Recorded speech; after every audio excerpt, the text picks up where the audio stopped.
আসসালামু আলাইকুম প্ৰিয় দৰ্শক, কেনেকুৱা আছে? আকৌ সকলোৱে ভালে আছে, ময়ো। আমাৰ সকলোৰে মন কেতিয়াবা অস্থিৰ হৈ থাকে। তেতিয়া কি কৰা উচিত?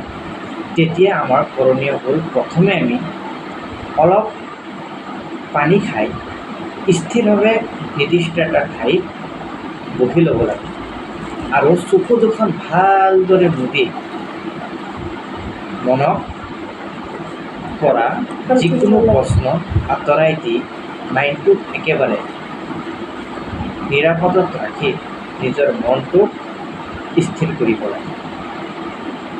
আৰু মনটোক স্থিৰ কৰিবলৈ হ'লে কিছুমান ব্যায়াম আছে, মাইণ্ডৰ ব্যায়াম আছে, সেই ব্যায়ামবোৰ কৰিব লাগিব।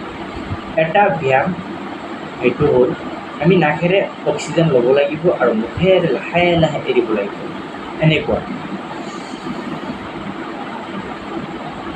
চকু দুখন বন্ধ কৰি 5 মিনিট বা 2 মিনিট এটা ঠাইত বহি আপোনালোকে এই ব্যায়ামটো কৰিব। আৰু ভিডিঅ'টো ভাল লাগিলে লাইক কৰিব, শ্বেয়াৰ কৰিব, সাবস্ক্ৰাইব কৰিবলৈ নাপাহৰিব। জয়।